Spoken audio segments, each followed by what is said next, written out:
TTD chairman BR Naidu comments. CM Chandrababu ఆదేశాల మేరకు శ్రీనివాస కళ్యాణం ఏర్పాటు చేశాం. ప్రతి ఒక్కరికి పేరు పేరున స్వాగతం పలుకుతున్నాం. ఉదయం కూడా అమరావతి రైతులతో సమావేశమయ్యాం. అందరినీ ఆహ్వానించాం. అమరావతి పునర్నిర్మాణం ముఖ్యమంత్రి లక్ష్యం. సీఎం టీటీడీని ఆదేశించడం వల్ల ఏర్పాట్లు బ్రహ్మాండంగా జరుగుతున్నాయి. ఇక్కడ ఏర్పాట్లు ఎలా ఉన్నాయి, ఎలా జరుగుతున్నాయో ఈవో శ్యామలరావు తెలుపుతారు. ఈరోజు ముఖ్యమంత్రి శ్రీ నారా చంద్రబాబు నాయుడు గారి ఆదేశాల మేరకు శ్రీనివాస కళ్యాణం రేపుల ఎల్లుండి 15వ తారీఖు నాడు 6:30 నుంచి 8:30 వరకు జరగబోయే ఒక మహా అద్భుతమైనటువంటి కార్యక్రమానికి అమరావతిలో ఉన్న ప్రజలు కావచ్చు, రైతులు కావచ్చు, అందరూ పేరు పేరున వాళ్ళకి స్వాగతం పలుకుతూ ఈరోజు ఉదయం వెలగపూడిలో రైతుల సమీక్ష చేశాం. సుమారు 1000 మంది రైతులు, జేఏసీ నేతలు అందరూ కూడా హాజరయ్యారు. వాళ్ళందరినీ కూడా ఇందులో భాగస్వాములు చేయాలి, వాళ్ళందరికీ కూడా పర్సనల్ ఇంటరాక్ట్ అవ్వాలి, వాళ్ళందరినీ ఆహ్వానించటం జరిగింది. ఇదే కార్యక్రమంలో ముఖ్యమంత్రి గారి ఆకాంక్ష ఏంటంటే అమరావతి పునర్నిర్మాణం జరగబోతుంది. సుమారు 30,000 కోట్లకు పైగా ఫస్ట్ ఫేజ్లో టెండర్ ప్రాసెసింగ్ జరుగుతుంది. ఈ నేపథ్యంలో ముఖ్యమంత్రి ఆలోచన మేరకు ఇక్కడ వెంకటేశ్వర ఆలయంలో శ్రీనివాస కళ్యాణోత్సవం జరిగిన తర్వాత పనులు ప్రారంభించాలని ఆయన ఆలోచన. ఆ దిశగా ముఖ్యమంత్రి గారు టీటీడీని ఆదేశించటం, ఈ కార్యక్రమాలన్నీ కూడా స్వల్ప వ్యవధిలో ఇంత బ్రహ్మాండమైనటువంటి అరేంజ్మెంట్స్ అన్నీ కూడా జరుగుతున్నాయి. మీరు చూసే ఉంటారు. అత్యంత వైభవంగా జరగబోయే కళ్యాణానికి ముఖ్యమంత్రి తరపున, టీటీడీ బోర్డు తరపున నా విన్నపం, ప్రతి ఒక్కరూ వచ్చి దీంట్లో భాగస్వాములు కావాలని, వాళ్ళందరికీ కూడా బ్రహ్మాండమైన ఏర్పాట్లు కూడా జరుగుతూ ఉంది.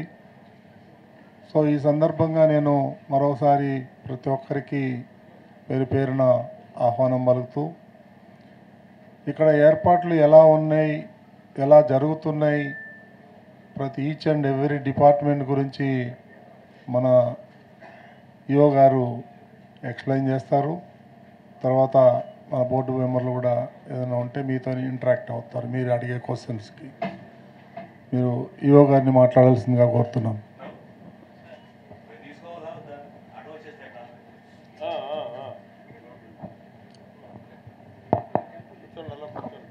ఓం నమో వెంకటేశాయ. వెంకటపాలెంలోని శ్రీ వెంకటేశ్వర స్వామి ఆలయ ప్రాంగణంలో ఈ నెల 15వ తారీఖున సాయంత్రం 6:30 నుంచి 8:30 వరకు టీటీడీ ఆధ్వర్యంలో శ్రీనివాస కళ్యాణం జరగబోతుంది. దానికి అన్ని రకాల ఏర్పాట్లు కూడా చేస్తున్నాము. టీటీడీ తరపు నుంచి వివిధ ప్రాంతాల్లో లోక కళ్యాణార్థం శ్రీనివాస కళ్యాణం నిర్వహిస్తూ ఉంటాము. అలాగే ఎక్కడైతే శ్రీనివాస కళ్యాణాలు నిర్వహిస్తామో అక్కడంతా సస్యశ్యామలం అవుతుందని భక్తులు నమ్ముతారు. ఈ ఏర్పాట్లన్నీ కూడా టీటీడీ అధికారులు జిల్లా అధికారుల సమన్వయంతో ఏర్పాటు చేయడం జరుగుతుంది. ఇప్పటికే జిల్లా కలెక్టర్ గారు, ఎస్పీ గారితో కూడా 2 కోఆర్డినేషన్ మీటింగ్స్ పెట్టుకొని జిల్లా అధికారులందరితో కూడా అన్ని రకాల ఏర్పాట్లు కూడా చేయడం జరిగింది. ఈ యొక్క ఏర్పాట్ల యొక్క ముఖ్య ఉద్దేశం ఏంటంటే 27,000 మంది భక్తులు సుమారుగా వస్తారని అంచనా వేస్తున్నాము. ఇంకా ఎక్కువ వచ్చినా సరే ఇక్కడ వారికి ఇబ్బంది లేకుండా ఉండాలనే ఉద్దేశంతో అన్ని రకాల ఏర్పాట్లు చేస్తున్నాం. వారికి శ్రీనివాస కళ్యాణం వారు సంతృప్తికరంగా దేవుడి దర్శనం చేసుకుని ఆ శ్రీనివాసుని ఆశీస్సులు పొందడం, వారికి ఎటువంటి ఇబ్బంది లేకుండా అన్ని రకాల వసతులు ఇవ్వాలనే ఉద్దేశంతో ఈ ఏర్పాట్లన్నీ కూడా చేస్తున్నాము. అలాగే ఇందాక చెప్పినట్టు ఈ వేదిక చాలా వైభవంగా చేస్తున్నాము. రాజధాని ప్రాంతంలో అలాగే గుంటూరు, విజయవాడ ప్రాంతాల్లో కూడా ఫ్లెక్సీ బోర్డులు పెట్టడం, హోర్డింగ్స్ పెట్టడం, అలాగే వివిధ ప్రాంతాల్లో విద్యుత్ దీపాలంకరణ చేయడం, అలాగే ఇక్కడ చూడటానికి వచ్చిన భక్తులకు శ్రీనివాస కళ్యాణం చూడటానికి వీలుగా కొద్దిగా దూరంగా కూర్చున్నా కానీ కనిపించే విధంగా ఎల్ఈడి స్క్రీన్స్, పెద్ద ఎల్ఈడి స్క్రీన్స్, చిన్న ఎల్ఈడి స్క్రీన్స్ చేయడం, 2 పెద్ద స్క్రీన్స్, 15 చిన్న స్క్రీన్స్ కూడా ఏర్పాట్లు చేస్తున్నాం. ఇక్కడ ఎటువంటి విద్యుత్ అసౌకర్యం కలగకుండా జనరేటర్ కూడా ఏర్పాటు చేయడం జరుగుతుంది. సెక్యూరిటీకి సంబంధించి ఎటువంటి ఇబ్బంది లేకుండా పోలీసు విభాగంతో, విజిలెన్స్ విభాగంతో కోఆర్డినేట్ చేసుకుని సుమారుగా 120 మంది విజిలెన్స్ సిబ్బంది, అలాగే సుమారు 600 మంది పోలీసు సిబ్బంది కూడా ఈ కార్యక్రమంలో సెక్యూరిటీ విభాగం నుంచి దీంట్లో సెక్యూరిటీ చూసుకుంటున్నారు.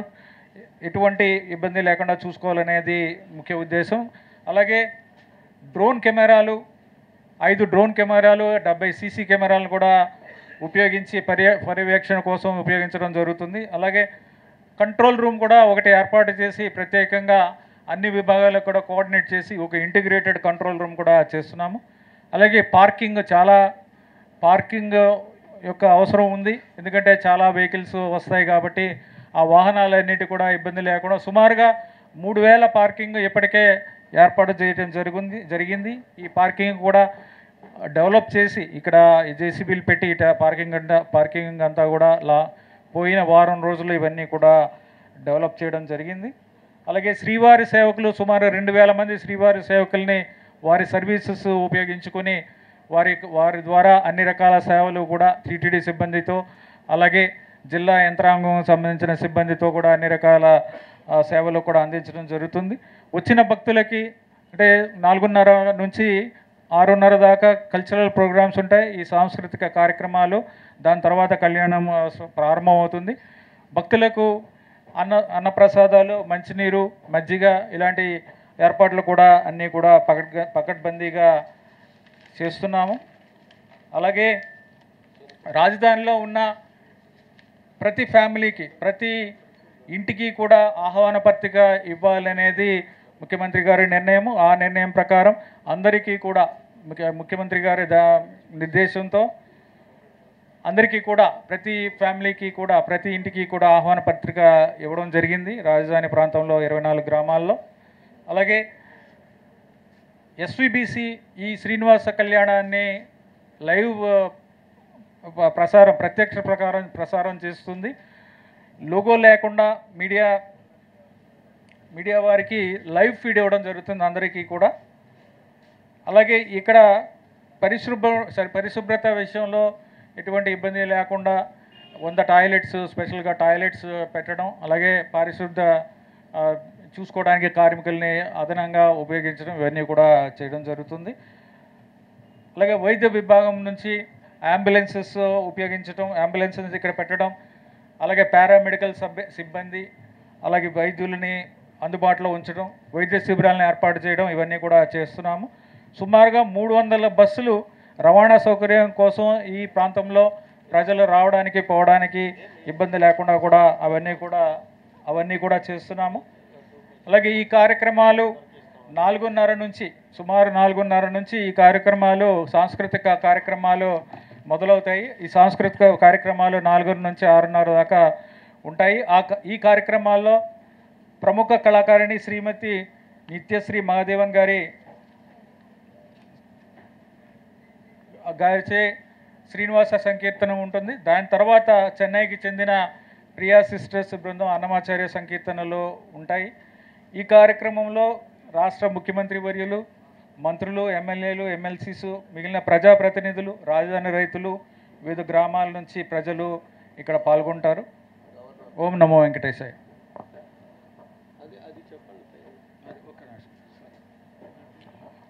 ప్రసాదాలతో పాటు ప్రసాదాల్లో లడ్డు ప్రసాదం కూడా, చిన్న లడ్డు కూడా అందరికీ కూడా 175 గ్రాముల లడ్డు కూడా అందరికీ ఇవ్వడం జరుగుతుంది. వచ్చిన భక్తులందరికీ కూడా మిగిలిన అన్న ప్రసాదాలతో పాటు ఇది కూడా ఇవ్వడం జరుగుతుంది.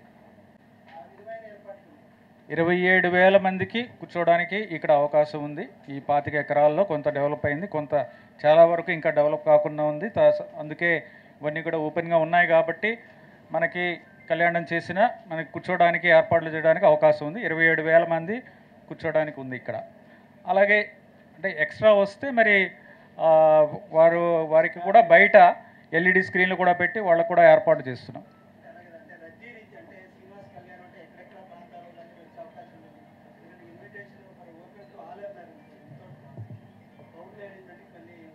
అదంతా ఎస్పీ గారు, కలెక్టర్ గారితో కూడా కోఆర్డినేషన్ మీటింగ్స్ పెట్టుకోవడం జరిగింది. వారు కూడా పోలీసు సిబ్బందిని వారందరూ కూడా ఏర్పాటు చేసుకుని ఆ క్రౌడ్ కంట్రోల్ అంతా ఎస్పీ గారు, కలెక్టర్ గారు కూడా చూసుకుంటున్నారు. అవి